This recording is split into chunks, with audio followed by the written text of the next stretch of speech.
We'd like to welcome everyone this evening in Mapleton City Council meeting on Wednesday, August 16th, 2023. We have a full quorum today with all members here. We'll begin the meeting with an invocation by Councilman Garrett and led in the Pledge of Allegiance by Councilmember Jones. Our Father in heaven, we bow before you this evening. We're thankful for the beautiful day that it's been. We're thankful for the beautiful summer that we've enjoyed thus far. We're grateful for this community and the many wonderful people that live here and the fact that we get to rub shoulders with each other. We're thankful for the blessings that thou hast given us in our lives individually and collectively. We're thankful for thy guidance, and we pray that thou will guide us tonight as we meet in this meeting, that we can deliberate the issues that are on the agenda and be able to come up with decisions that will be best for the city. We're thankful for the opportunities that we've been given to live in this free land, and we are grateful for it, and those who have come before us to protect it for us. We pray for these things now in the name of thy Son, Jesus Christ. Amen. Amen. Please join me in the Pledge of Allegiance. I pledge allegiance to the flag of the United States of America and to the republic for which it stands, one nation, under God, indivisible, with liberty and justice for all.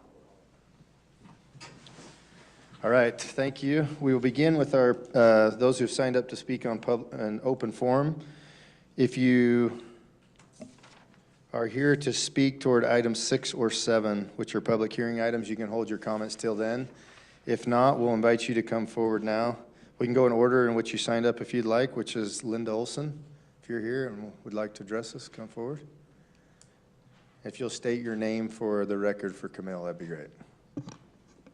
My name is Linda Olson. I moved to Mapleton 50 years ago this December. There were 4 wards at that time and no stakes. I've seen a lot of changes in those 50 years. I remember right after I moved here, Harold Gibbon was serving as the city recorder, and I said, now that I'm here, you can close the door. And he laughed, and I would guess that that's been the sentiment of many people who've moved here, because Mapleton is just the best. About a little over 20, maybe 25 years ago, I served on the city council.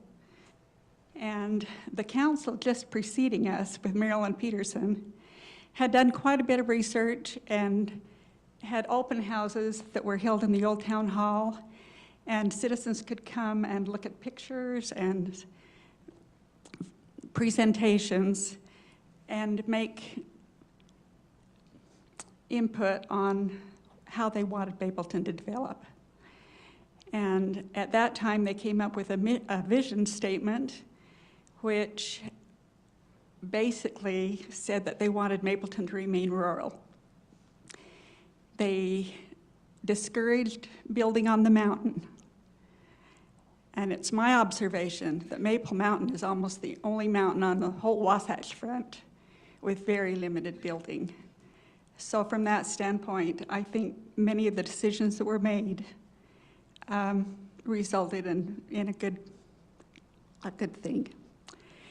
When I came on the council, we had concerns of how we might implement this. And TDRs were new. No one knew about them. But we had an attorney come and make a presentation to us, and we decided this was something that we wanted to seek out and learn more about. We felt like people who owned property on the mountain, if they could not build, should have some compensation. We felt, I guess others felt that way because that's how we voted. I live in the south part of town, which was zoned for 2 acres per property. And many of my friends felt that, and actually I think it was the eastern quadrant should remain that way. But we felt that someone who wanted to develop property, not only do they need to buy the property and develop it, but in order to buy a TDR from someone who owned land on the mountain, we felt that we should give them a little bit more incentive and probably more than what we had been doing before that.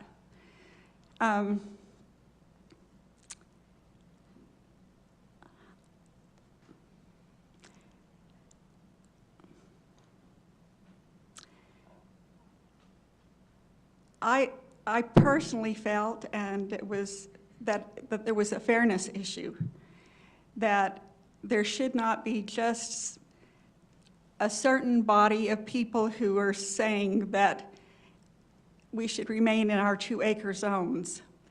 I didn't think it was fair for people in a more populated, dense area to receive all of the growth. And so at that time, it wasn't just me, there were 6 of us, we voted to make all of Mapleton a receiving zone for the TDRs. And it's my understanding that that's how it is to this point. I feel that people who purchased TDRs and have those legal certificates, that we as a body cannot act capriciously, or our own interests should not predominate. It should be according to the law. And I believe that if you act, it's hearsay, but if you act to change this, you need to evaluate all of these principles as you make your decisions. Thank you for your time. Thank you, Linda. And thank you for serving on the council when you did, and your efforts for our city. Thank you. All right, Richard Yorth, if you're next on the list, but we can come up in any order you want. I'll be next then. All right. My name is Richard Lovell York. I was named after Richard Lovell Mendenhall Jr., who is the 6th pitcher over there. Oh, nice. And he was named after Richard Lovell Sr. that homesteaded our property in Mapleton. How many acres was that at the time? Oh, I think, it wasn't a full 46, but Wow. a good portion. So my great-grandfather built the house that my mom was raised in and I was raised in, the house that Mary and Jim Foytek live in now, and I live across the street. There's my Uncle Carlos right there, 3rd one from the end. So I have rich roots in Mapleton. I recently retired from our family business. York Brothers, my father and his 2 brothers started it in 1946. I don't know that I can verify it, but I'm pretty sure it's the oldest building that's still doing business. That's why it's on the puzzle. It is on the puzzle. Thank you. One of the reasons. I built my home across the street from where I grew up, and the shop is next to the old family home. So I would walk across the street to work and come home for lunch. So I have really lived in Mapleton. Living here for that long a time, you can imagine the changes I've seen. Linda and I are going to talk about old days. When I was born in 1941, the Mapleton 2nd Ward was organized. Now there's 33 some wards and 3 stakes. I was able to serve on the planning commission in the early 1990s. Then I was elected to the city council and served there until the year 2000. It was during this time that the council had the foresight to bring to pass the transfer development rights. It was very important to us that we keep the foothills and the mountain from being developed. The idea was to entice people to use TDRs and keep the mountain clean and send the development to designated parts in the city. If you try to change the sole purpose of these TDRs, they will lose their value as well as the reason for so much effort that was put into passing these ordinances those many years ago. Rolf's parcel is one of these areas. I take pleasure every time I look at the mountain and appreciate the fact that there are no homes dotting the foothills. Rolf is exercising his right as a property owner to use his TDR, not to change the zoning, but to build a new home. I listened to the city council meeting of June 21st. Mr. Beck and his neighbors were so proud of this special neighborhood. That is how I felt about growing up in Mapleton. Rolf has followed every ordinance that is required by the city to make this proposal possible. The only problem that I see the neighbors have is the MIMBY, not in my backyard mentality. I would have thought that he was proposing a 3-story drug rehab center after listening to the public hearing. It's just a new home that is more adaptable to his present needs. This is especially hard because Mr. Beck's position on this as a member of the city council. I know from my experience there is kind of a fraternity feeling as you serve and work together. You need to look at this proposal with your mind and not with your heart. The Planning Commission, with no prejudices, approved this proposal, and you should too. I'm looking forward to the next few years when one of these special neighborhoods' kids come to their parents and say, well, we've got plenty of property here. Let me build a house next to yours. Oh, how the circumstances will change. If this was a rich California guy proposing to do this, I could see why you'd be so reluctant. But this is your good neighbor and someone who has given so much to this city. He deserves better. Thank you. Thank you, Richard.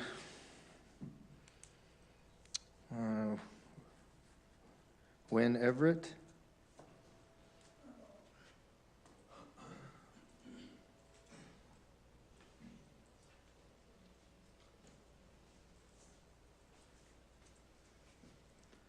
Hi, I'm Wayne Everett.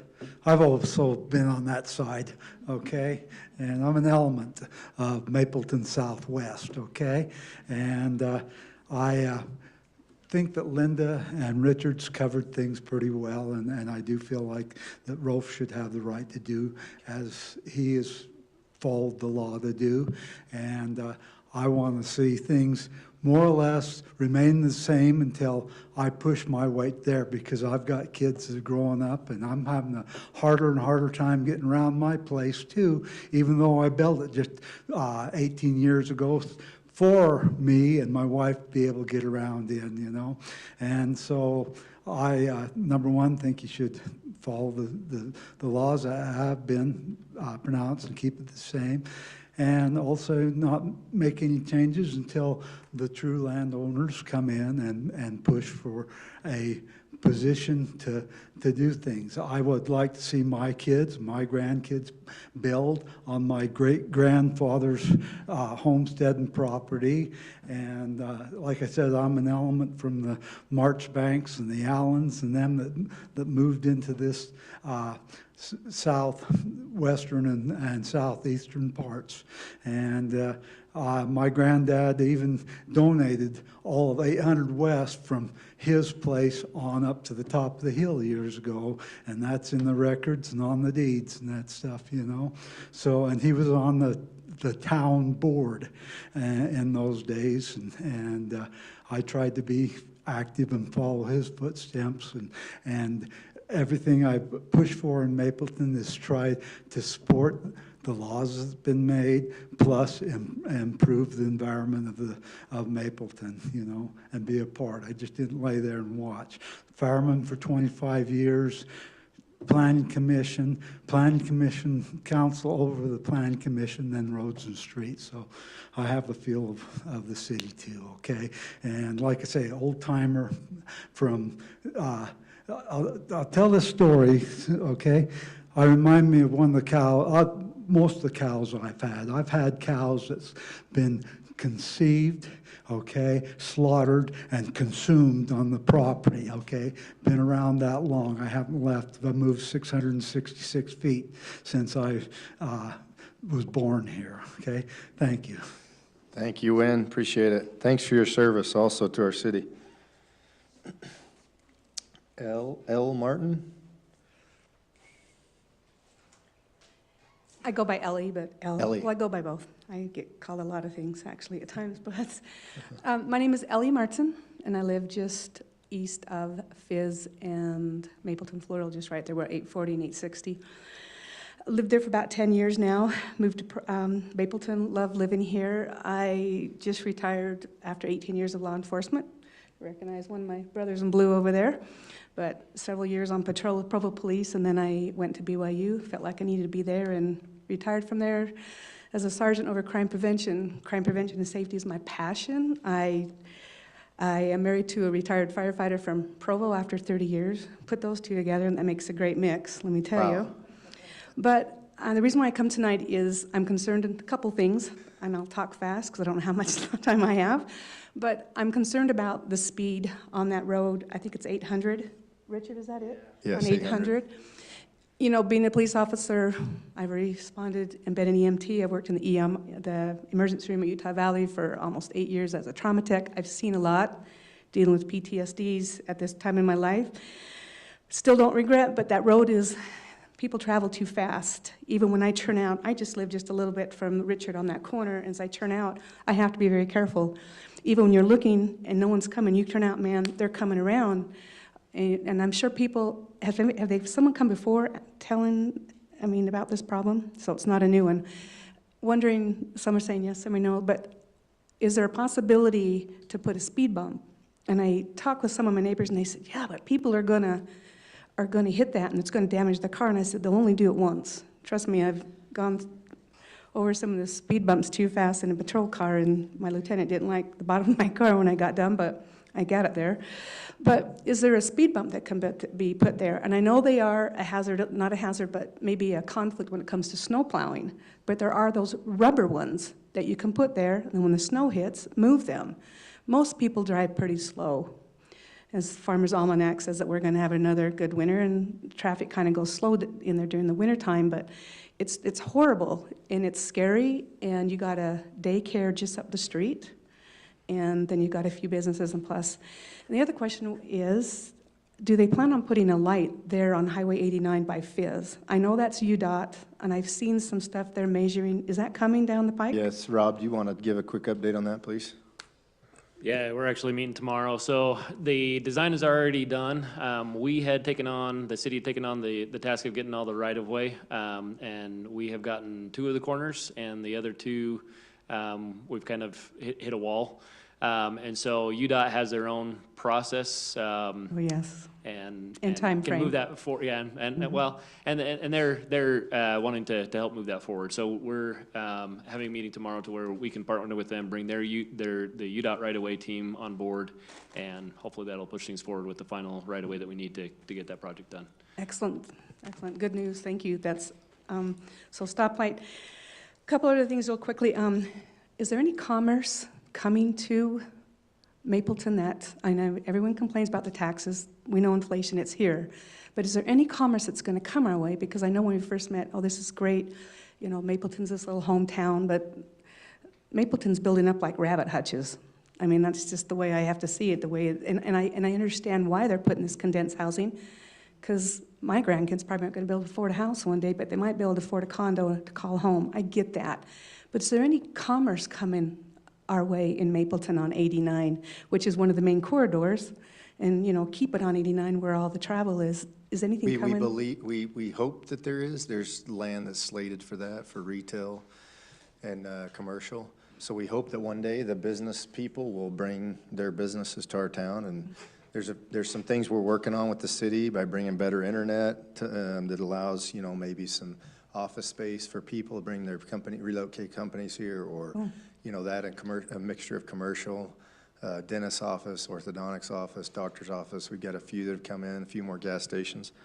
We hope, the answer is we don't know because we don't control it, but we hope that businesses are coming. I do have a son-in-law that works in the grocery business, and I won't say what one, but he's quite up there, but he said that they themselves own a piece of property They kinda- do. And maybe you know, and I'm. Yeah, down by the Maverick. Yes, I Yeah. keep telling them, would you get on board and put a little grocery store like a Stokes or anything? Yep. Call it Ellie's Market, I'll give you my name, go for it. But yeah, okay, thank you. We've had That's- conversations with them, and they are, it seems that they're interested and they're going, but we don't have timeframes, we don't have any of that right now. Okay, well, good, okay, that's optimistic. Yeah. And then the last one is on, I know the cable box. I was out of town for the last 5 days up in Oregon, and I come home, and I have one flower bed in my front yard. In my whole yard, front and back, I have one flower bed. It's almost kind of like a diamond, maybe a little offset diamond. Well, I come home, and I see my flower bed tromped really pretty good, all the flowers, and I've got this Eiffel Tower-looking thing in the middle of my flower bed, which blocks the sprinkler head to water the rest and my little apple tree. I was furious. Trust me, I'm a very good de-escalator, but I'm an officer and I try to keep it down, but I was so angry, but I actually called and talked with Sheila and she was wonderful, and I explained to her, and she was very understanding, sympathetic. At least I felt like the tone of her voice, she understood. As I was leaving to come to this meeting tonight, I asked her, I said, why can you not do like Utopia and put one of those flat boxes in?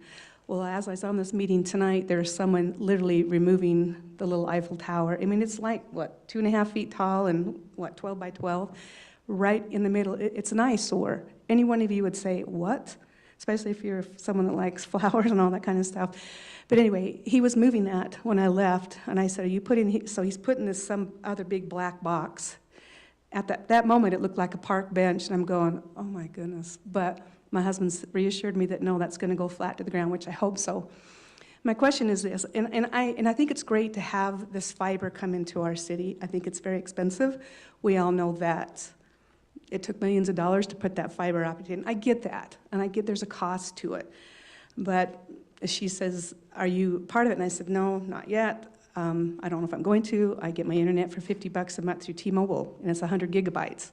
And I says, you're 1 gigabyte for $90. And I said, I'm just throwing that out there. But I says, do I have to be a part of that? And because the guy, when I just left my home, he said, they will go ahead and hook this box to your house, I guess. I guess that's what they're going to do. I don't know if you know that part. And I thought, I don't know. But he said, yeah, they'll go right through your yard. And I'm just going, oh, please. So I don't know what that it is, but I was very disappointed that we weren't given any notices on our doors or something. Someone said, well, it's in the meetings. My husband pays the bill. He gets the notice. I don't. And so if you miss something, but I was just disappointed there wasn't more information saying, hey, we're going to come and put this box in your flower bed.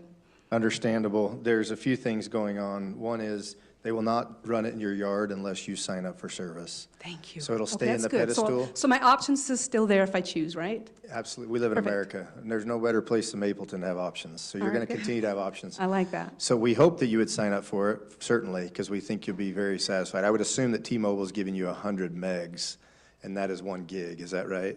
Because I've looked at T-Mobile's plans. It's 100 gigabytes is what, So 1 gig text or me. 100 megs? it's a gig. You're getting It's a gig, Because yeah. I looked at the pricing, and I didn't see T-Mobile offering a gig, but Yeah, I got off the phone with him earlier today. Perfect. Unless I misunderstood or he misunderstood me, but anyway, so gotcha. somewhere in there.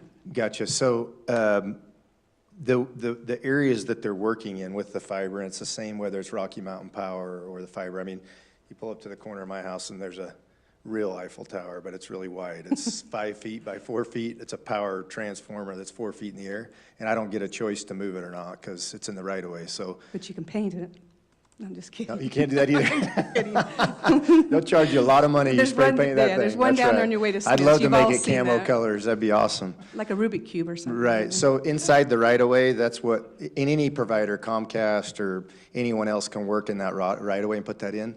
But we certainly want you to have options, and we're glad that you called, and we hope that you're satisfied with the resolution that our fiber director's working through Sheila with, and we'll work with you on that to make sure that you're satisfied with how that looks. And I totally not ruled it out, not being with you guys. I got to look into it more. I was just so surprised to see it, so it was like, wow. So you're telling us there's a chance? Heck yes, Okay, there's always a chance. that's all we can ask There's for. always a chance. We promise you one thing, if you do take it, you'll never go back. You'll love it. All right, sounds good. The last thing is that, being what I do, I mean, I just turned 61 here 6 months ago, and I'm done being the officer part, but I really believe in CPTED, crime prevention by environmental design. You know what that is, don't you? And community policing and getting neighbors more involved in crime prevention. But lighting is so important. Right above, on that corner where you turn down to my house, Terry Haven, I don't know if we're Terry Haven, it's just a couple houses down from Richard, there is some street lights. I mean, I've been there for 8 years, and Terry said he's asked numerous times, is there a process to ask for those street lights to be replaced? I mean, whether it was shot out or whoever, but is that a big process? Chief, do you want to take care of that? Yeah. First, we have a citizens reporter on our website that will be divvied out to whoever's in charge of whatever. Cool. So that's Okay. very easy to fill out. So Okay. citizens reporter on our website, take care of the streetlights. So Awesome. Ella, you go to the website and you'll see a little box. I don't know if it's top right or bottom right. It says Citizen Reporter. Click on it and it just walks you right through the process. Okay. You can snap a picture of the light, put it on there. It date stamps it so we can track through Public Works, Power, whoever's it is, and we get to track how our progress is in responding to the problem. All right, perfect. On the speed on 800 North, I appreciate you bringing it up. We did a speed survey there last year. Since that time, the city's adopted a traffic calming policy. When you're done here, maybe I'll meet you out here and get an email address from you so I can send that to you. Okay. Do another study down there. So Okay, I'd be happy to sit out there and run radar. I'm good at that. we have a box that does it for us. Right, and I can write a ticket real quick. I'm good at that. But anyway, as a citizen, if I could be of any help on the crime prevention in the city or any programs, I would be happy. I've got a lot of ideas, so if you're interested, please reach out to Excellent. me. In fact, Jessica? I'll write my email down and I will give it to you. We have a new community preparedness committee. That might be something you Awesome. consider, Chief can Okay, would look love in to. on that. Okay, I'll get him. Thanks for your time. Thank you, Appreciate it. Ella. Appreciate it. Ellie, we were doing a quick Ellie. search here on the website to see if we could easily find it. And Since the new website come out, It's right here. oh, you found it? where is it? Oh, it's in the boxes below. So when you get on the website, Oh, there's okay. big boxes that scroll across. It's one of those. Okay, all right, I'll do that. Thank you. Thank you. We can move that a little. Yeah. So it's showing up on the first one. If you hit All the right, we'll go to the next one, which is Mr. Schramm. called Oh, public yeah, reporter. okay, I see it there. You got the arrow right there. That's what I didn't see. We need to. Oh, I see. That wasn't Hello. intuitive. My name's Ryan Schramm.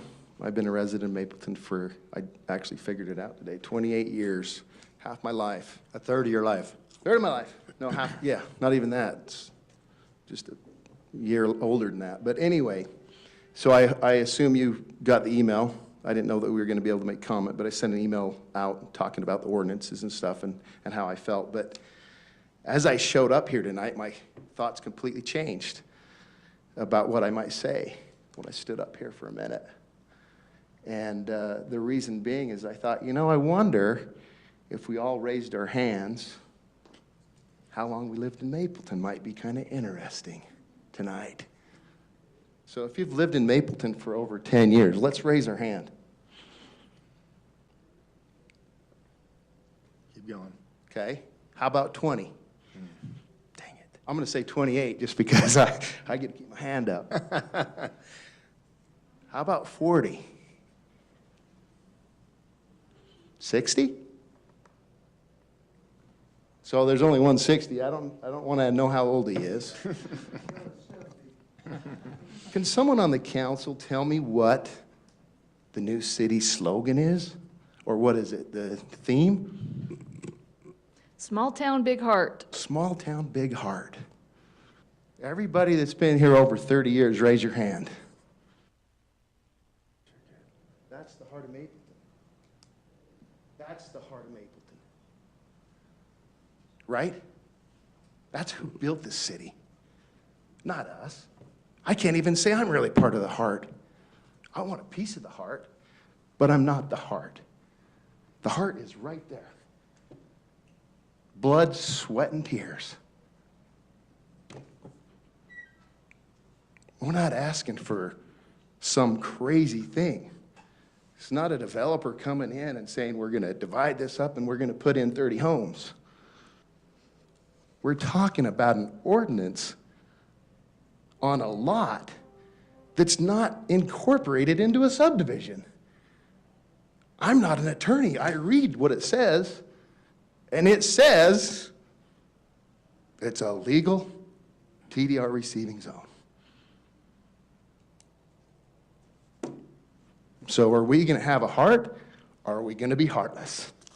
That's my comment. Thanks, Ryan.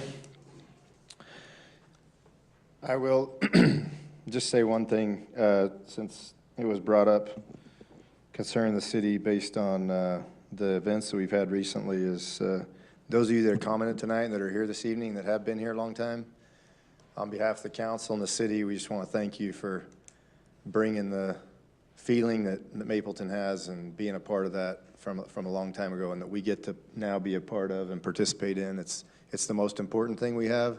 It's the most vital thing we have, and it's the thing we got to protect. So thank you to all of you that grew up here and homesteaded and did all that stuff here and have lived your lives in a way to set an example for the rest of us. Thank you. All right, we'll move forward with our consent agenda items, which are 2 items. We'll look for a motion to approve the consent agenda as stated. I had a question on number 1. How does Placer gather their data? It didn't really say. And the data is really important, but it didn't say how they were going to gather the data. I was just curious. Matt, will you grab Logan real quick? He's coming. Logan, would you come up to the microphone, please? Reed's got a question for you. I was just wondering if you knew how Placer was going to gather the data that they're going to massage and then spit out and give it to us. Yeah, so it's through cell phone data. So all of our cell phones are emitting location services or different things already. Whether we like it to do it or not, they're doing it. So they've just been able to create a platform that helps harness that data to then be able to give, the metrics for it. One of the big components of it too is if there's not enough data in the area to measure, it doesn't track. So there's no way to ever know if it's, I want to say it was like limited to 50 devices, if I remember right, in a general area. So, and there was a link, and if it wasn't in there, I'm happy to send it over. There was a one-pager that talked about like data privacy laws and everything that they do to make sure that they're, within the laws and different things that way. But does that answer your question? Yeah, yes, it does. So how do they gather the cell phone information? I don't know. It's already there. I guess they already Yeah, have it. yeah. So Placer has been established since 2015 is how long they've been collecting that data. And then most recently through technology and different upgrades, they've been able to hone that in and be able to capture the data and then use it in a measurable way. So whether that's, route maps, demographics, just metrics of how many people are in a single location, where people are going. So they've just, through their platform, they've been able to develop it out to track it, to use those pieces of information. They really started in the e-commerce world on helping to help incentivize businesses to come in by, whether it was traffic patterns or visitations or how long people were in an area. So that's kind of where it originated, and now it's kind of, they're now introducing kind of more into that government space so that we can kind of learn a little bit better of what, our users are doing, so. It's important to know that, so I just wonder how they're going to gather the data. Yeah, and one of the cool things that I think it helps is the geofencing is what they call it. But we can geofence our playgrounds, our trails, entrances to town, whatever that is that we feel like we want to have to learn a little bit more about, we're able to do, and then be able to study that and help make informed decisions based on users of people. Logan, can you give an example or clarify that a little bit? I mean, when we talk about government and data, it makes people really nervous. sure, And yeah. so how do you anticipate taking some of that data, and how does that actually apply to improving a Parks and Rec experience, for example? How does that really, when the rubber meets the road, this isn't e-commerce, right? Yeah, So correct. how does that really Yeah. So serve a benefit? I think the easiest example is we're going through City Park and talking about redesigning and reimagining it. And so we're going to be doing this public survey and soliciting information from residents and trying to find, this is just another piece that we'll be able to use. we can look at that data and show that people are coming and they are coming to the playground, or they're just coming to the park and they're sitting there for 3-4 hours. And so that can kind of help us decide, people just love the nature of just coming and sitting and enjoying what City Park is, the nice big mature trees. So that's kind of an example of how we'd be able to use that data. Another big one is just with our partnerships with Pioneer Days and other programs, to be able to have measurable data to go to those partners to say, this is not just an estimated attendance of what we have, but this is how many people are coming, this is what they're doing, this is how they're engaging. There's a lot of the data that they provide that I don't see necessary for us to use. You know, I think for me on my side, I'm just interested on the user experience to make sure we can, you know, really lean into how we can make that better for individuals. You know, one thing that was interesting when we did our demo at our Scarecrow Festival last year, I just had them pull some data to give me some numbers, and we had roughly about 350 to 400 people that came. And an interesting statistic that came out of it, some data that came, was about 40% of those people in that park left to go get food afterwards, which we had food trucks there for the community, but obviously it wasn't what they wanted. So we weren't necessarily meeting our demographic. A lot of families, and there was, I think, tacos and different things. Kids don't like tacos. They like chicken nuggets and French fries and noodles. So, you know, just We get some data, they'll tell us that. yeah, probably. So does that answer your question? Yeah, thank you, yeah. Okay, good. Thank you. Logan?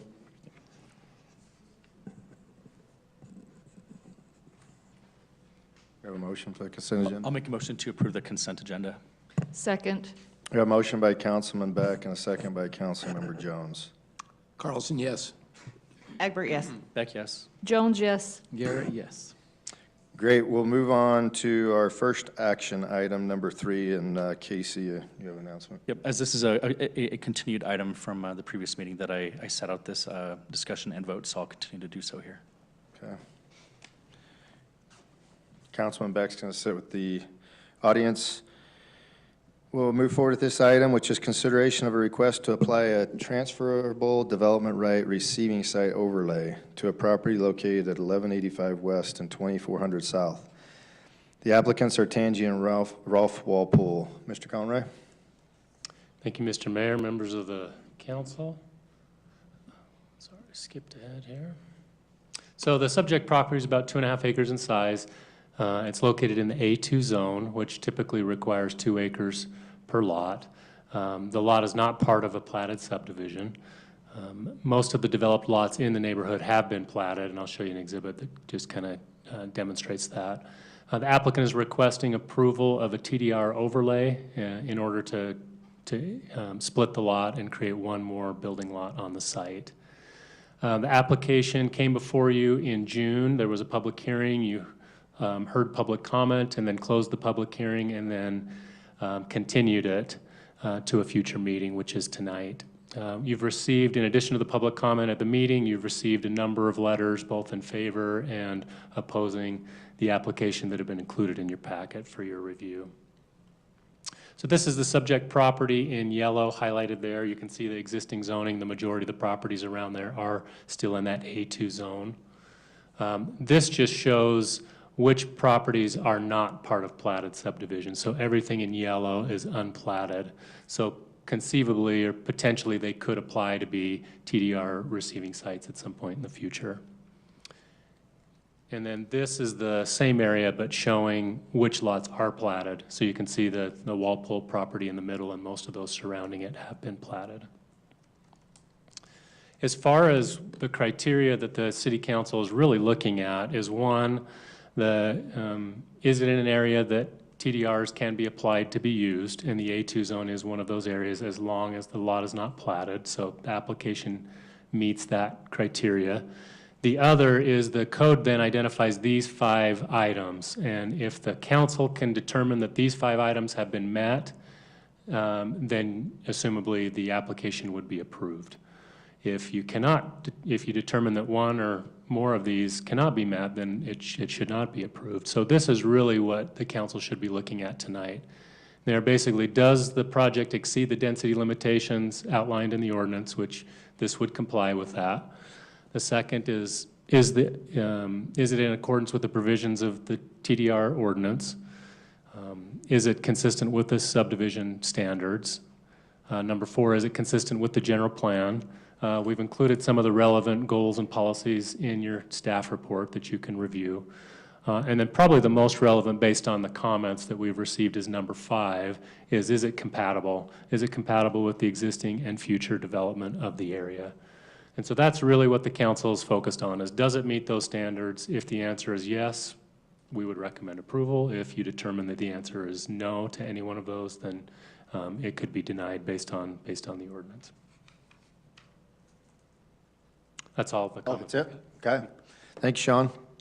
Any questions for Sean right now?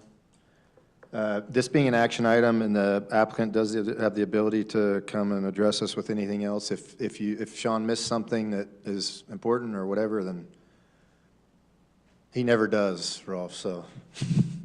I know how many times has he had to do it?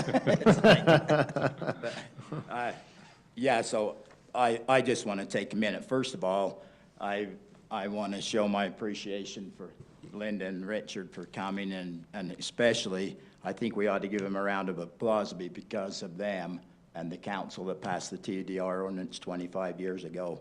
This year, we have 780 acres of designated open space in the city. So that. Some of the things I was going to say already have been mentioned. Ryan kind of hit the spot when I moved here when I was a little kid. So amazed at the willingness for the Snows and the Whitings, and you can go down Mendenhall's, come over on our end of town, and the Everetts and the Olsons and all those Allens that accepted us into the city, and some of it, and we did the same thing. We had our dairy farm. We accepted people into the city because we wanted people to have a little bit of what we had, even though down the road it ended up basically costing me my livelihood because it filled out, and we basically had our dairy was big. We had 450 animals, and it got a little bit too big for Mapleton and the residents, but it was worth it because of what we have. And it's pretty easy for us, like you say, to hang up that logo about small town, big heart, but is it really in here? Are we living it? We don't want to move off. We want to live in the neighborhood that we have. We are the only ones that have this option. I realize that. We're the only one in the subdivisions that have the option. So nobody, it's going to be one house. Nobody else is going to be able to do what we're doing. And so that's it. And we have our TDR. We planned on doing this for 20 years. And it says right on there, you know, like Richard and Linda said, we were a receiving area back then, and we were when we bought our TDR. We ought to be now. And I appreciate you guys, because when I was talking to Jessica, she said, you guys have spent a lot of time on this, and I know you have with all the letters, all the things, and I appreciate that. And you know, I still want to live in the neighborhood, even though we've had some interesting times lately, you know, but we'll work those out. Thank you. Thanks, Rolf. All right, any questions for Sean or the applicant? We've received emails, multiple, several. I hope you've had a chance to review those, and we'll look for a motion or a comment. I'll start us off. Oh, you want to go ahead? No, go ahead. As you know, with almost 4 years on this council, it's been interesting to be on this side of these conversations to varying degrees of intensity. There's no doubt about it. And for those who have been on the council or planning commission, I think you can understand when I say that everybody in this room, but specifically everyone on the dais, is truly doing our best, right? I think we're united in what we want to see as the best for our city. That is the one thing that really does unite us. And you call it small town, big heart, call it just being good people, call it whatever you want, but I truly believe that every one of us feel that way. And part of that is we're gonna see it differently. We're gonna see it come about differently. And it's been said in different conversations over the years, you know, if we had a black and white interpretation or application of our laws and ordinances, if it was black and white, everything was prescribed, there would be absolutely no reason for us to be up here, none. And I don't know about you, but sometimes that black and white interpretation favors me, and sometimes it favors the other person.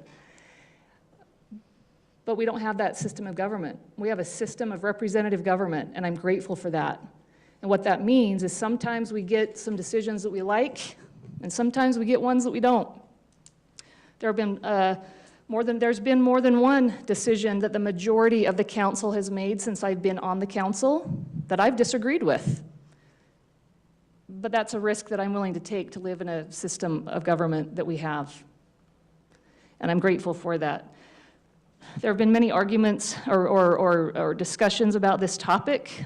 We have the evaluation that Sean went through with this ordinance up here.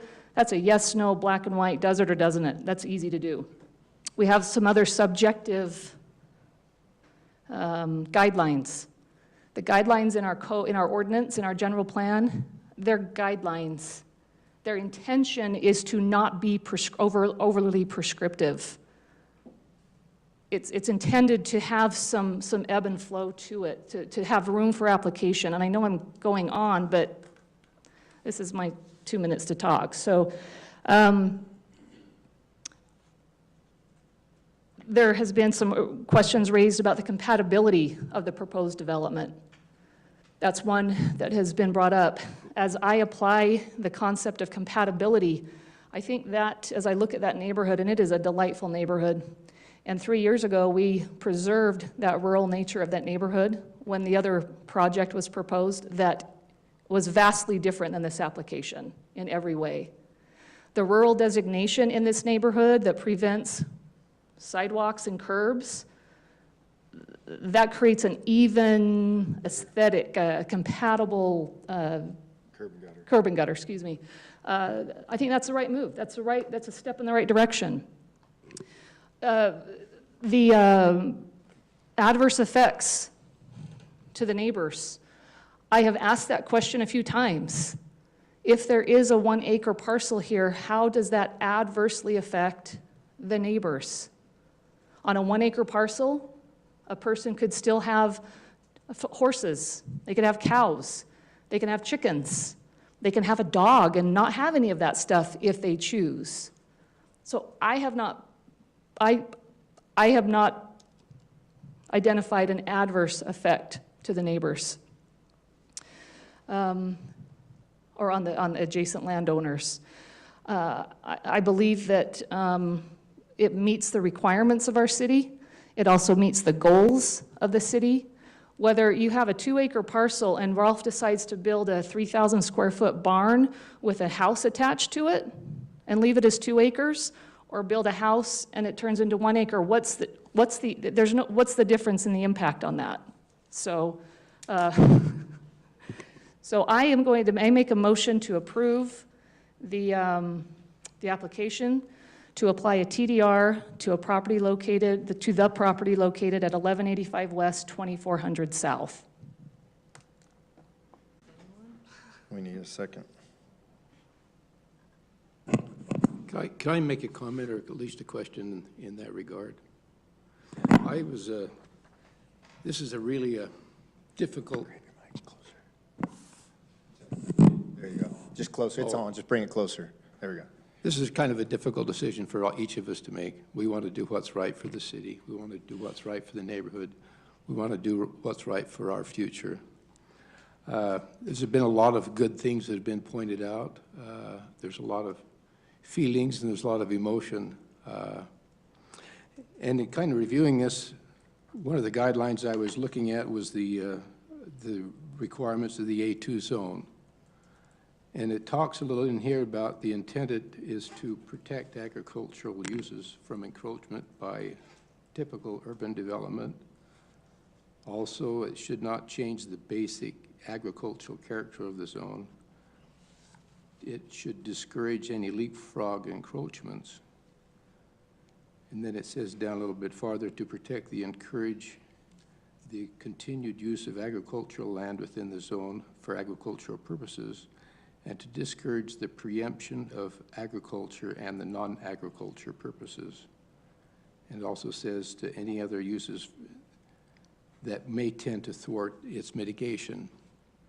So that kind of makes it a little bit of a challenge on how we massage these two. So this is something that I'm kind of toying with in my mind, what is really best for the situation, for the A2 zone, and for the TDRs, which are very important. So I just make that comment. Okay. Any other comments? We have a motion still already, but any other comments? I have pages of comments. You have pages of notes. I can't believe it. Yeah, I know, surprise, right?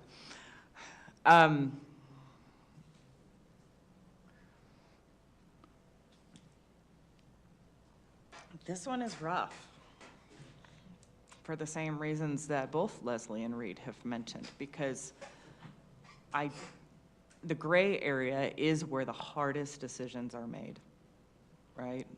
Part of me wishes and spent hours and hours, like I know all my fellow council members and many of the planning commissioners spent, trying to find the answer among black and white words. And it's not there, folks. This is the grayest of any of the gray areas I've had in 4 years too.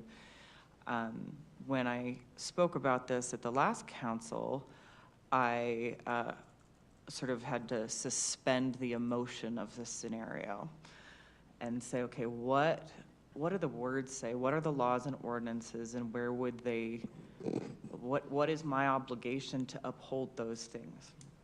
One thing that is very clear to me is a majority of citizens in this community do not understand what the black and white words actually are. This has been validated from both sides of this argument, where we have heard that both sides suggest we aren't supporting the law if we make the decision on their side. Both sides have said we aren't supporting property rights if we decide that. Both sides suggest we aren't considering the people. Both sides suggest we lack integrity no matter what we choose. That's been hard for me to spend, and normally we don't, like Leslie, this one is worthy of our conversation and our time, because you are worthy of this conversation and time. The applicant, the neighborhood, the historic community, the historic leaders who put this forward with great intentions, that I'm thankful we've been able to see the beautiful results of the TDR program. As complex as it is, we're all grateful. So there are some things that are facts that we all agree on. Okay, we all agree on the nature of the Walpoles as neighborhoods, as neighbors, as community servants. That has been clear from both sides. That makes this harder, right? Both sides of the argument speak to, or the testament of character the Walpoles are. If one of you had just spoken up and been like, these are jerk-faced neighbors, I mean, it might have been a little easier, folks, but that's not the case. This is a special neighborhood, not just because of the zones, but because of the people who reside there. Both sides have acknowledged the Walpoles have gone through the appropriate processes. There is no suggestion of impropriety whatsoever. Okay, so we can check off the majority of the things Sean has mentioned. That number 5 is the gray area. And the argument is, what is compatibility, right? And we all have different perspectives based on our lived experiences and based on our interpretation of the law and ordinances. I have pages and pages referencing the general plan, our guiding principles, the intention of the TDR program, to say, okay, I wish I could magically drop into everyone's brain, when you buy a TDR, it's not assigned to an address. You don't have the right to use a TDR on a certain lot. It is what it is. That there is a legislative right for us, that's why we're here, to make a decision on, is this an appropriate location compatible? So there is no violation no matter what we decide, right? I wish I could communicate that. I could have spent 10 hours with everyone who messaged us, and I'm thankful for the messages. We wish, we beg more citizens to show up and be involved, and this neighborhood consistently is, and that's a wonderful thing, no matter what side you're on. And I don't mean that as a patronizing. It's moving to me that you would care this much about your community regardless. All of the things I've looked at, whether they're the goals, the priorities, the definition of the zone, the general plan, they all point to preservation of agriculture, rural environment. Even the TDR program has a statement that says, in the general plan, it says, the remaining TDRs are strongly encouraged to be located in areas where conservation subdivisions are encouraged, since the additional density might be better coordinated as part of a larger, fully coordinated development project. So it's saying, okay, there's clearly better places to use this TDR. The goals outline things that are agricultural. There are so many things that in black and white say we should say no. But I will tell you that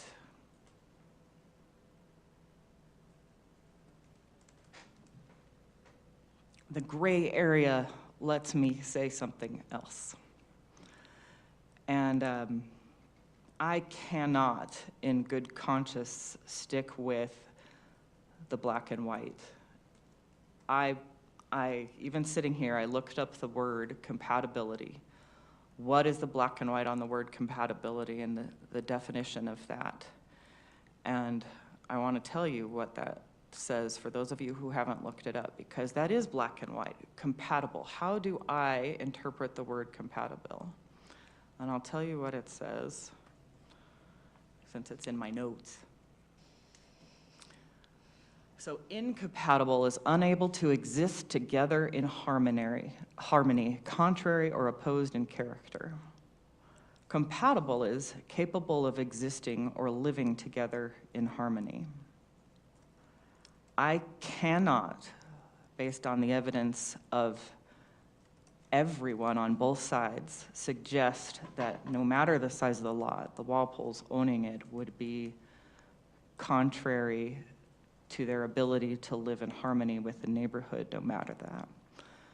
So I came, is that my time's up? Because that's probably smart. That's probably smart, whoever did this. I came in here with full intention of going with what I perceived to be the letter of the law in supporting the continued agricultural preservation of this neighborhood, but I also believe that it is important, and I have historically done this, considered every application individually, and that would be the same in the future, and I can't in good conscience put the future potential development or potential TDR use on the heads of the Walpoles. I don't think that's appropriate, and with that said, I'm going to second the motion.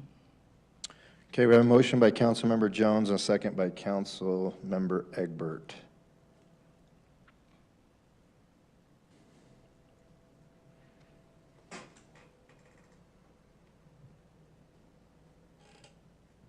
Egbert, yes.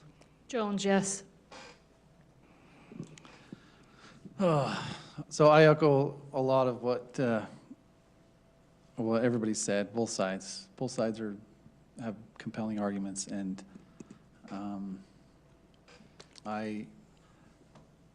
in preparation for my vote, I want to read a statement, or read my statement, because I learned a long time ago that I have not been blessed with the talent of being eloquent and speaking at will. So I'm going to read what what my thoughts are.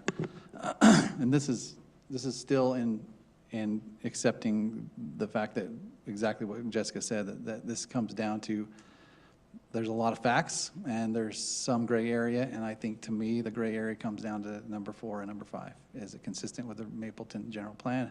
And is it a desirable development compatible with both site conditions and surrounding existing proposed future development? So here's my statement. After spending dozens of hours reviewing all of the application details, watching and rewatching the Planning Commission and City Council meetings, and meeting with many citizens, I feel that I have enough information to base my vote on legally standing facts. First, I firmly believe that the TDR that the Walpoles own is authentic and that they have every right to use it. Their lot does indeed qualify as a TDR receiving site. No one, I believe, questions these facts. However, merely owning a TDR and owning a lot that is a TDR receiving site does not give anyone the automatic right to apply that TDR to the site. The TDR system has always relied on the City Council to ultimately decide on the appropriate application of every TDR.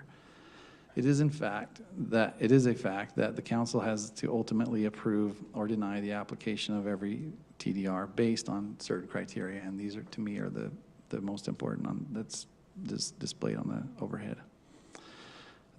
This neighborhood in question, it has fought hard to protect its rural farm nature. I have personally, myself, been involved in this struggle for several years, and I worked hard to lobby zone designation changes and have voted to deny previous subdivision applications for this very purpose of preserving this rural farm nature of this neighborhood, as well as many other subdivisions. I believe at this time, a 2-acre minimum is the key to that preservation. Do I believe the Walpoles have the right to apply their TDR to their lot? Yes, I do. Will this neighborhood eventually get divided up into smaller lots? I hope not. But if it eventually does, I hope that it is because of the general consensus of the neighbors who live there. Then at that time, I believe it would be appropriate for the Walpoles to be approved to apply their TDR and divide their lot. So my vote is no. Okay, Reed.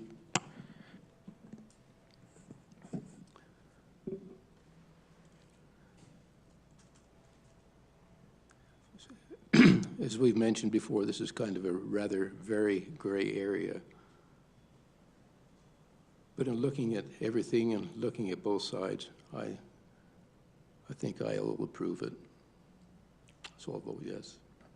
All right, we have 3 yeses and 1 no. So the motion stands. Is a motion by Councilmember Jones and a second by Councilmember Egbert. All right, thank you everyone for your participation. Thanks for being here. I will say one thing, if I can, before everybody leaves. I have a hard time believing that somebody has more passion for this city than I do, and I know a lot of you have lived here a long time. I can stand with the best of them and tell them this is a place I love to be, and I'll do everything I can to protect it, and thank you for the rest of you for doing the same. All right, we'll move forward with item number 4, our next action item, which is consideration of a resolution amending a condition of rezone approval for the Whiting Farm subdivision regarding the maintenance of existing trees on the site. We'll turn the time to Mr. Conroy. First, I'll just recognize that Councilman Beck is back on the stand with us. Thank you. For the record. Thanks, Mayor, members of the council. So when the Neil Whiting Farm subdivision was approved in 2020, there was a request to have some trees maintained along a boundary of 3 lots that were going to go in to kind of be a buffer for the neighbor to the east. The trees now are in pretty poor condition. The lot owner, well, this is the aerial of the, if you look on the back, there's 3 lots, 1, 2, and 3. The applicant that came to us lives on this lot here and is requesting to remove a couple of these trees based on the very poor condition that they're in and the analysis of their landscape architect. And so because this was a condition of approval, it's something that would require city council review. We have spoke to the neighbor to the east and just let him know of the situation and what was before us tonight, and he's supportive of the trees being removed. He recognizes that they're in they're in pretty poor condition. So our recommendation would be to allow these to be removed, but just that they be replaced on a one-to-one basis. Thank you, Sean. Any questions?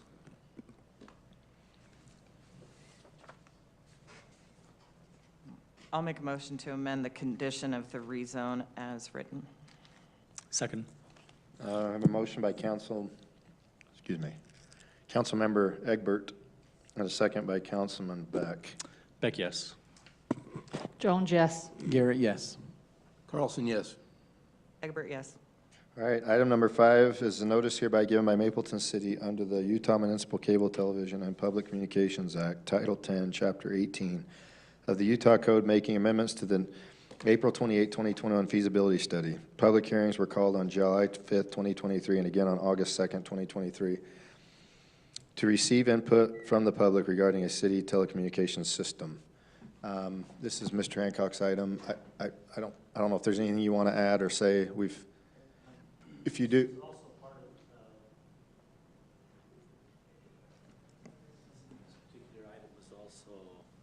Was also part of letting you guys know about our update to the feasibility study, and we kind of wanted to go over that a little bit, just kind of let you know how we arrived at some of these decisions on our feasibility study. We've done that. We've gone over that. As far as presenting it, though, right? Yeah, we just need to present it in the meeting. Okay. Yeah. And so. And answer any question the council might have. Any questions then? We've been over it, so. Okay, thanks, Matt. Look for a motion. We need a motion yet. I'll make a motion to approve the amendment to the April 28, 2021 fiber feasibility study as Stated. stated. Second. We have a motion by Councilmember Jones and a second by Councilman Garrett. Jones, yes. Garrett, yes. Carlson, yes. Egbert, yes. Beck, yes. Great, we'll move forward now to item number 6, or one of 2 public hearing items. The first one is consideration of an ordinance to rezone 5 properties located approximately 100 North Main Street from A2 to RA2 to ensure that each parcel complies with the minimum lot size standards. The applicant is the city. Mr. Conroy? Thank you, Mayor, members of the council. So just south of us here on Main Street, you can see this is the zoning map. There's these properties that are still zoned A2, even though they're much smaller in size. None of them comply with the requirements. One of the owners is looking to sell one of the lots so they could build a new home on it. So they had come to us about applying to rezone it. But since these other parcels needed to be rezoned as well, we said that the city would just process this application to correct that. Part of the issue is if one of these property owners goes to sell and we get contacted, we have to indicate that while they are legal, they're non-conforming, and so sometimes that creates confusion with the buyer. And so we felt it would just be much easier just to rezone these to be consistent with the general plan. So this is the general plan that shows those all as the RA2 zone. So that's what we're proposing, just to rezone those to RA2. All right, this being a public hearing item, we'll open it for public comment regarding this item. How are you? You doing good? Doing good. I'm not.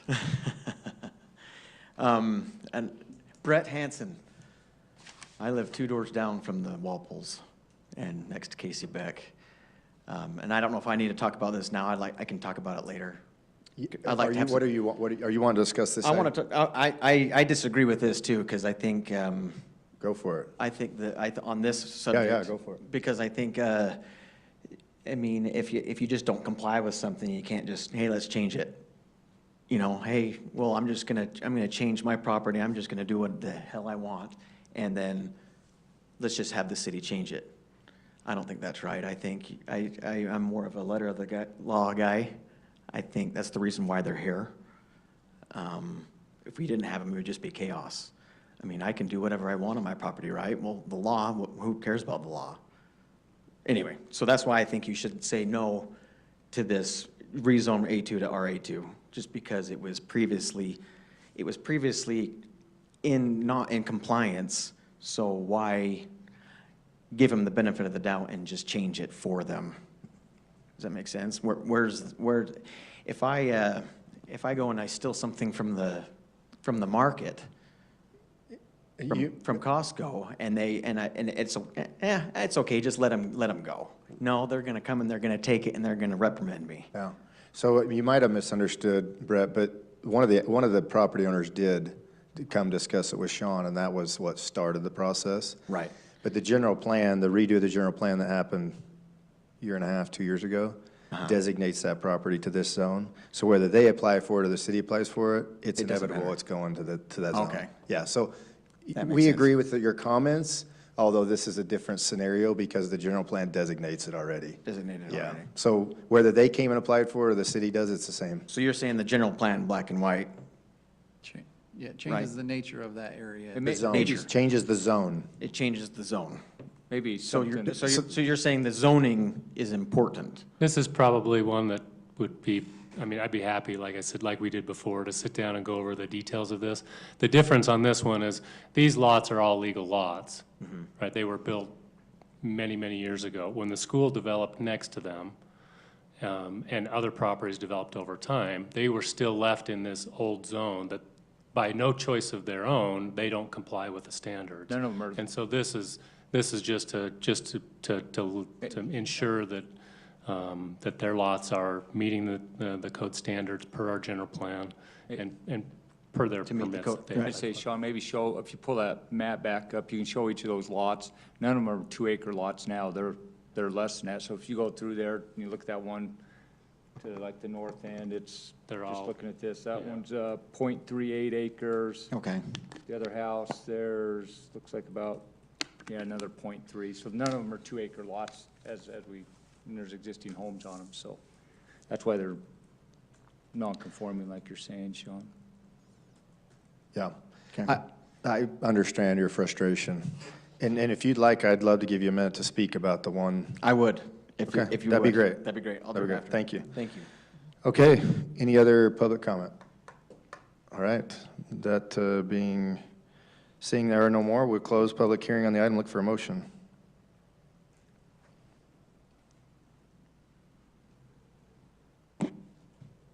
I make a motion to approve the rezone from A2 to RA2.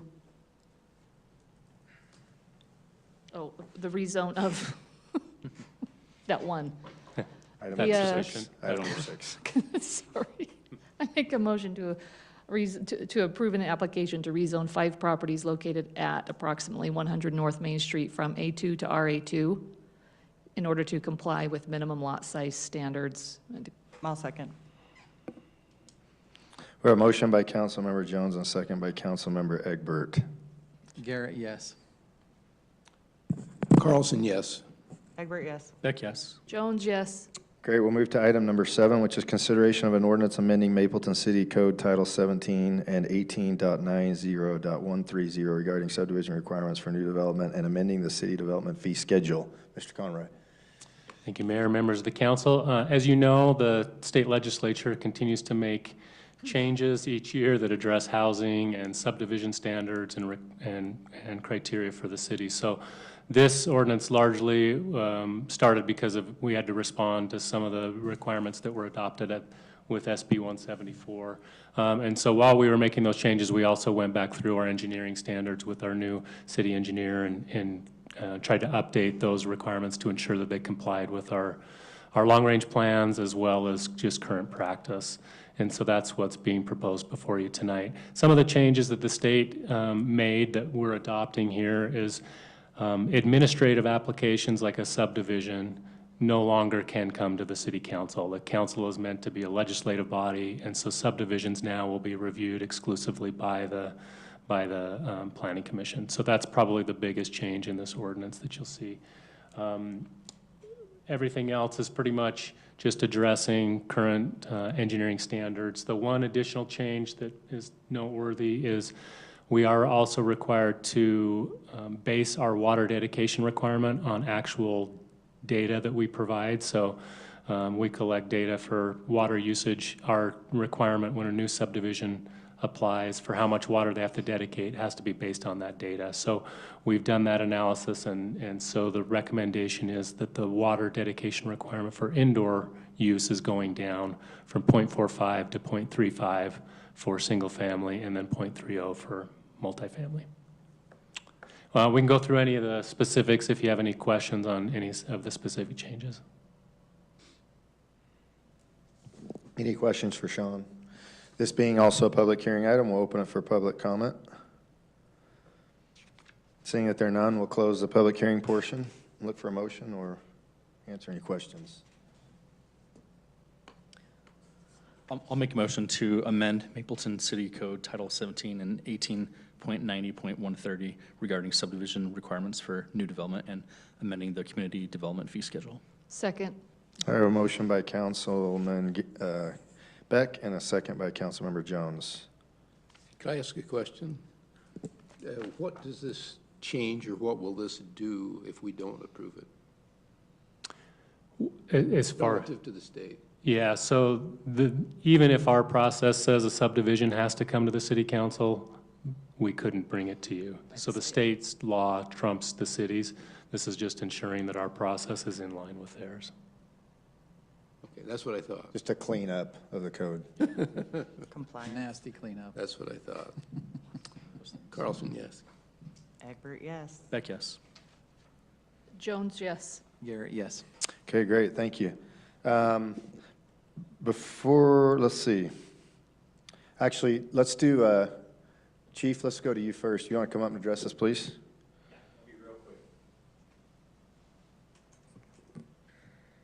Just three things to touch on real quick. First off, wanted to give you a little update on the fire police department combined as far as our equipment goes. Want to basically thank you for investing in equipment and letting us keep up to date on that.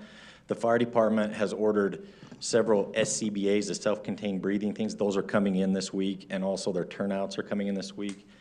We recognize those are expensive. We recognize that that's a big cost, but it's also a safety feature that we have to have, so we appreciate that. And then on the police side, it was time to update the handguns, and I appreciate the support with that. Those are coming in next week, so our equipment, we've got good body cams, we've got good vehicles. As far as equipment goes, we're in really good shape. So just wanted to say, appreciate the support on that, because I recognize that is a significant cost.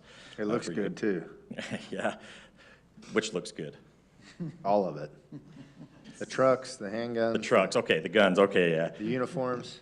So on the guns, when you see Bringhurst, ask him why he has a blue gun in our department picture, because he put a fake one in for some reason. So.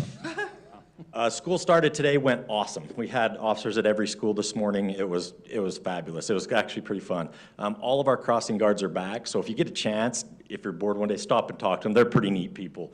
We are way lucky. I watch our neighboring agencies just fight to have crossing guards, and we don't have much trouble with ours. So just want to publicly say we appreciate those crossing guards, that they're there every day, and they don't give us much trouble at all. So I just wanted to say that.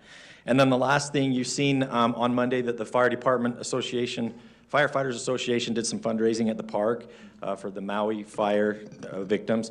That will continue for the next couple days. Tomorrow and Friday, they're going to do they used to call it fill the boot, where they stood in the road. The law doesn't allow that anymore. So they're going to stand in front of the public safety building and do some fundraising out there. So you'll see that Thursday and Friday, and then I think that's probably the end of it unless something comes up down the road. But anyway, just wanted to mention that. So thanks. Thank you, Chief. Glad you're on top of it, first day of school. Just on that note, it's really impressive what you know, how our area came together like that, and it was fun talking with the mayor of Spanish Fork, and I think that Jessica talked with the mayor of Payson as well, coming in for that. So just really impressive what our community was able to do. So the Payson mayor was a Payson officer for a lot of years. I don't know if you knew that. So he had my number, and he called. He says, "Where do I go?" So he was bringing people. So that was pretty cool to see. Yeah, the neighboring Bill's agencies good dude. Awesome. Yeah, the funds that they're raising, just awesome. So anyway, thanks. Thanks, Chief. On those same lines, there's been lots and lots of groups in the community. I know Jessica's been involved in one. I was involved in two, and there was, and I'm sure many of you have, in different groups of, I mean, the amount of supplies and stuff that's been put together, it's unbelievable. And we got a word from Delta Airlines that they were allowing packages to be put on their planes, and so everything we had went and got put on the planes in Delta. And so these people are come out of the woodworks to do, I mean, it's just, where else do you want to live? I mean, if we didn't do anything, it wouldn't affect us. But the fact that people are coming out and doing it's unbelievable. So super proud. Thank you, all of you, for participating. Logan.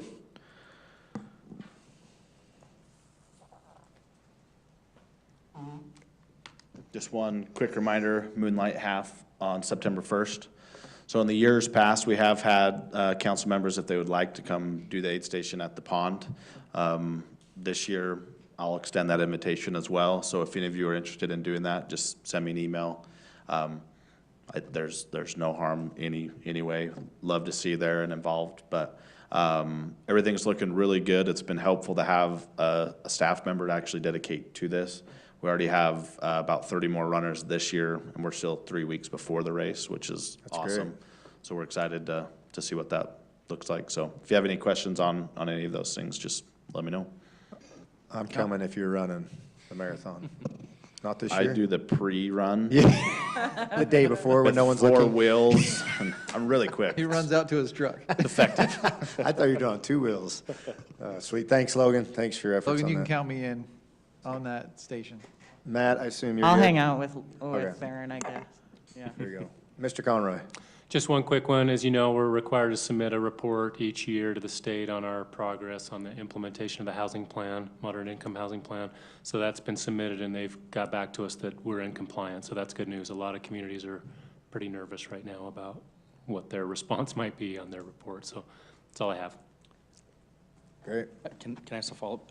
Yeah. So it seems like short-term rentals is follow-up to that. Is that going to be on the agenda here next? We were month or two? planning on the next agenda, yeah. Okay, next one. Great. Thank you, Sean. Rob? Yeah, so you heard the update for 800 North and the highway. Still working on getting right away, bringing UDOT's team on board because we've kind of come to a standstill with a couple of the property owners. So as soon as we can get the right away, then the next construction season we'll build the improvements and get the signal put in with UDOT. I had told you in last week's administrative reports that we probably weren't going to get going on the spring rehab just because we were still getting held up on getting final comments from the Forest Service. We actually got those on Friday, and so we are looking like we could probably get it out within the next month and have them start and working through doing what they can through the winter. So that's good news. We'll get that done soon. Any constraints that are going to be hard to meet? Yeah. That's kind of the short answer. There's some things that are, the particular one that that they were okay with kind of giving us some upfront things, and then we can work through the lines that we got, that $2 million grant that we're getting from the state, we're gonna put towards doing the lines up to all of the springs, and that's the thing that we can get going on the kind of the rest of it, and then we still need to work through exactly how we're going to do that. They wanted us to do it without closing any of the trails or to only do it through the winter. That's far enough up the canyon, and the trails are skinny enough that, we'll work on that. So, but anyways, that's where we're at on that. And then we got the overlay done. The edges that had fiber put in, we'll come back next year and touch those up. But then within the next maybe couple of weeks, I'll put out the crack seal and the paint, and we'll get that done. We got the crossings, school crossings painted before school started, but the kind of the long lines on the major streets, we'll touch those up by the end of the fall. Okay, great. Thanks, Rob.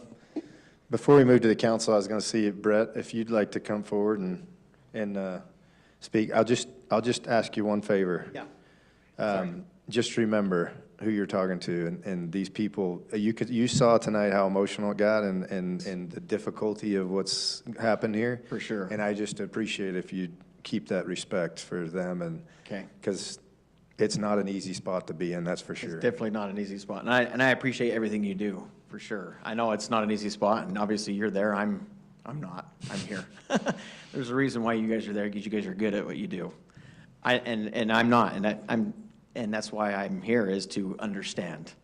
My brain, I have to really understand why, so I can think about it. I'm a deep thinker like that. And I hope you know that we care, that everyone up here cares Right. and try to do the absolute best they can. I've never seen one of these people up here not give it their all and care and sure. give it their best foot forward. And, like some have said up here, that, sitting in those seats out there might be easy to look at them and say, you don't care, and you, Right, this and but that. I know you do. You guys But live I know here. better, and I'll go to the grave saying that, so. I agree. I mean, I have a lot of thoughts in my head, mumble jumble, so I'm sorry if I kind of go back and forth. I'm not very good Like Darren was saying, I should have written it Write down. it down. I should have written it down, but a couple of things, and I don't mean to, I'm not pointing anybody out or whatever, but just something like Leslie said. She says, how does it affect it? One is the traffic on our road. Mhm. How can it not affect that? Do you agree it affects that? Well, sure, of course. So there's something that affects. You also said something like, it's the same if Rolf builds a barn dominium and with a house on the back of it. So I'm gonna do that. Okay, Can I not? I don't know. Bring your application in, let's talk about it. Why do I need an application? Well, See, hold on. my whole point. Just go with your presentation, Oh, Brett, sorry, and then we'll. sorry. just My go whole, ahead. Just my whole keep going. presentation is if I, For the fairness, making sure, like we do with the public forum and what, so. Yes. It should be set up where we're not answering questions. That's right. We, What- Oh, I'm that's why I sorry. say just give your presentation and then we'll. 'Kay. Because out of the respect of. Yes, I'd love okay. to hear what you have Thank to you. say, but just dish it out. dish it out, dish it out. In my opinion, I've known for the law is you can't have a barn or a second home on an A2 property. If I were to build a barn and rent out, it has to be either a family or you have to, you can buy a house, rent it out, but if it's on your same property, you have to rent it out to family or it has to be connected. Am I right? There's certain criterias, not exactly, but there's some Okay. criterias to what the format which you do it, yes. Okay, that's what I was wondering.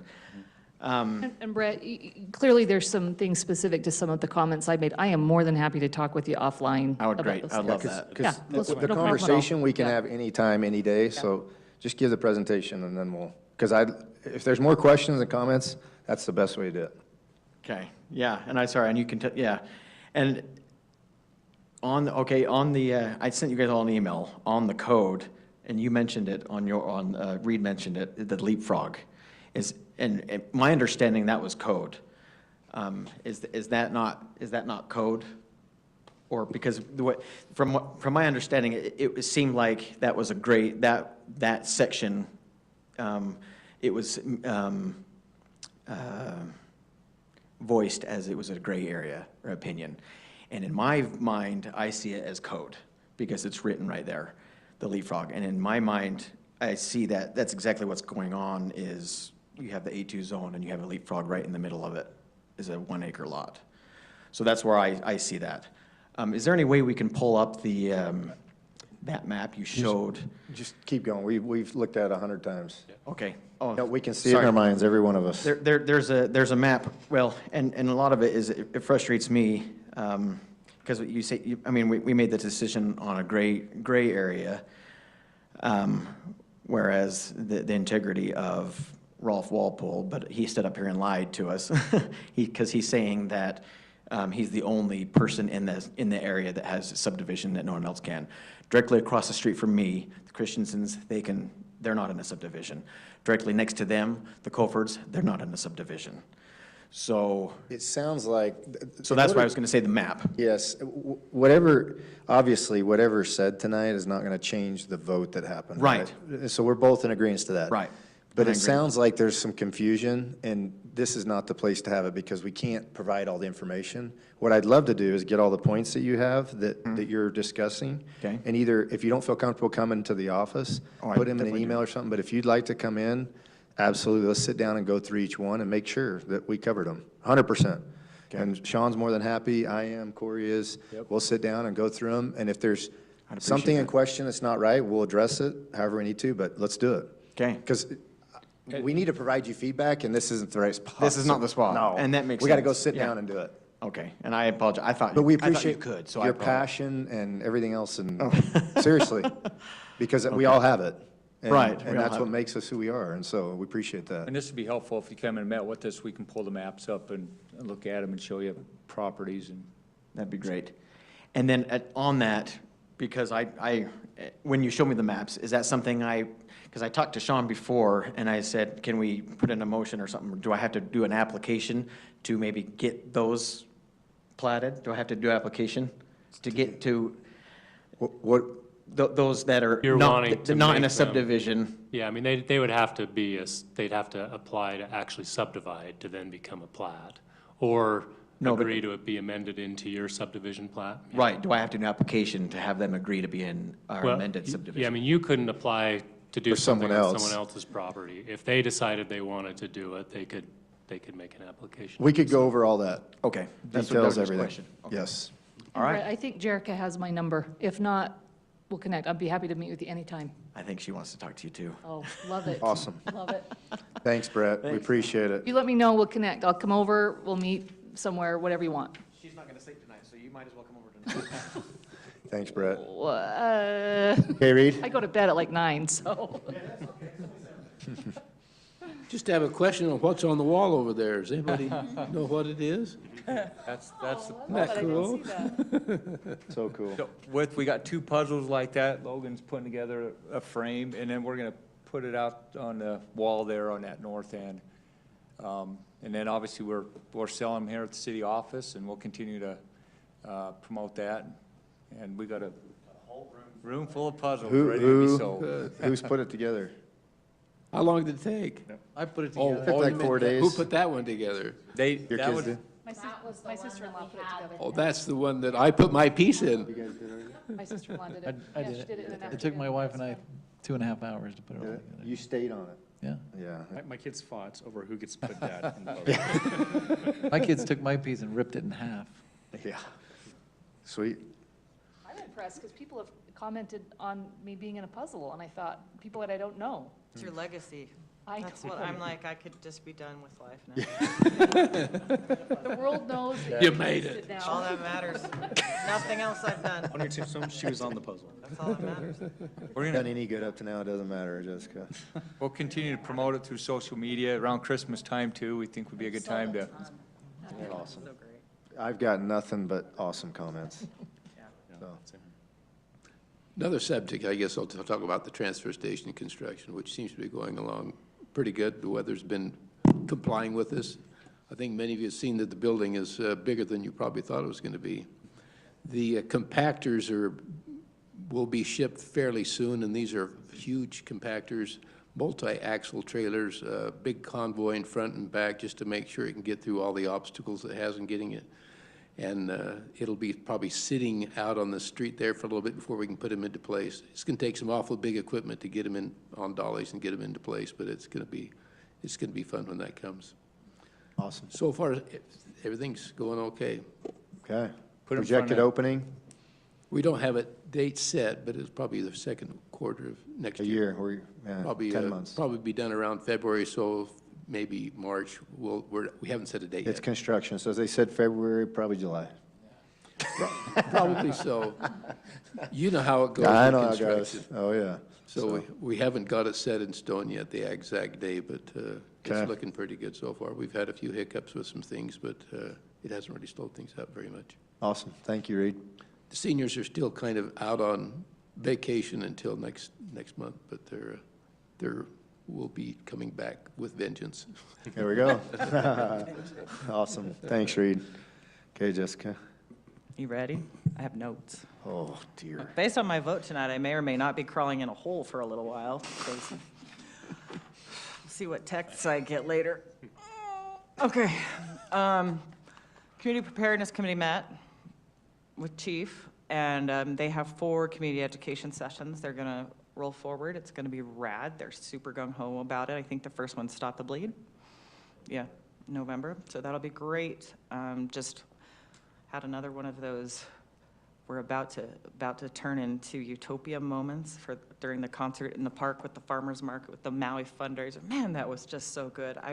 It just was an amazing place to just sit there and be like, how are we so lucky? So it's been a nice summer of those for me. All right, here's the good stuff. The Utah League of Cities and Towns board meeting was this week, as well as the Legislative Policy Committee. So here's your watch list.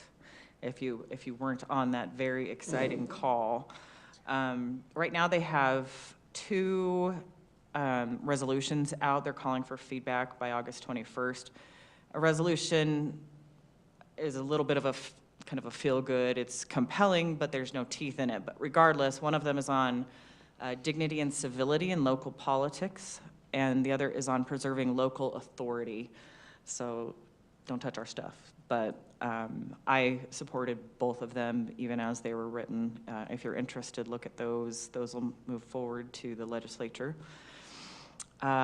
This one is going to be real relevant for us. The transportation utility fee, the road fee that was just cleared, is now going, the legislature is looking to consider how they're going to decide how we can charge it, how we can set the rate, and what we can spend it on. Why can't we decide that? You can save that question for someone else. That was the resolution. I was gonna say, I thought there was a That's, yeah, resolution on local authority. see the resolution on preserving local authority. Okay, other things that may be relevant, some are more than others. Taxing prepared foods that are not in restaurants, like the burrito you go get at Maverick. That's coming up. Watering during off seasons, if they want to legislate that. Waterwise landscaping, modular off-site housing construction, if we have to allow modular housing. I don't think we have anything that stipulates for or against, but it'll be coming. Removing state barriers to condo development, setbacks. What can setbacks be? Parking requirements, making general plans binding, pipe sizing. Yeah. Annexation, election laws to make it mandatory or not to have counties run them instead of cities. RAP taxes, whether a city can choose to spend it in another city. For example, if we had an interlocal and said, hey, Spanish Fork Rec Center, or Springville Rec Center, or libraries, if we had a RAP tax, can we spend a portion of it creating a place for our citizens to go? That's coming up. So those are some that I'm watching. There's a lot more. My 2-year board term actually expires next month. I've reapplied, but there are 70 applications for very few seats. So the likelihood I'll even get an interview is probably pretty slim, which will break my heart because I love it. But regardless, I hope I'll get the opportunity to stay connecting Mapleton to the Hill through the Legislative Policy Committee. Here's your factoid. As of Monday, there are 770 bill files open already. In October of last year, there were only 636, and that was a record. So I've asked Representative White to consider running legislation about less legislation. But it's kind of tongue-in-cheek, but I have some legitimate concerns. How is it possible that any entity or individual can keep educated, informed, and on top of any of these, especially when we have a part-time legislature? I don't support a full-time legislature. I think it's important to have your hands among the people. But considering those numbers, I think there's some interesting implications for us as well. I have spoken with several legislators about asking for them to slow down on housing-related legislation so cities can simply implement the laws that have already been put in place. Some have been receptive. Some are looking forward to running a whole lot more. So I kind of hoped that last year would be quieter for this year, but it doesn't look like it, folks. So buckle in. It's going to be a fun one. So that's my little update for the week. What state do we live in? Yeah, seriously. For that Confusion. For that local authority resolution, let's make sure that's passed first, Utah. and then they'll cover everything else. I know, okay. Doesn't have any teeth for anything, though. It just says, hey, guys. Remember the little guys. Yeah. Yeah. It's going to be a hard one. Okay, thanks, Jessica. Casey? I don't have anything. Okay, Leslie? Tomorrow night is the Chamber Barbecue at our city park. This is the annual barbecue, and Camille sent out an email on that, and I think everybody's responded accordingly, so that's all. Thank you. All right. Darren, all right, come in. Just those that are registered, I think I already have you all registered, and my husband for the barbecues. Okay, great. Corey? Are you feeling okay? All right. Just a couple things, couple quick things. No. Okay, awesome. That means we're rocking and rolling. Thank you, everyone, for your participation. We'll look for a motion. I make a motion to adjourn. Second. A motion by Council Member Jones and a second by Councilman Beck. All in favor? Aye. Yes. Yes. All right, thank you. Thank you, everybody.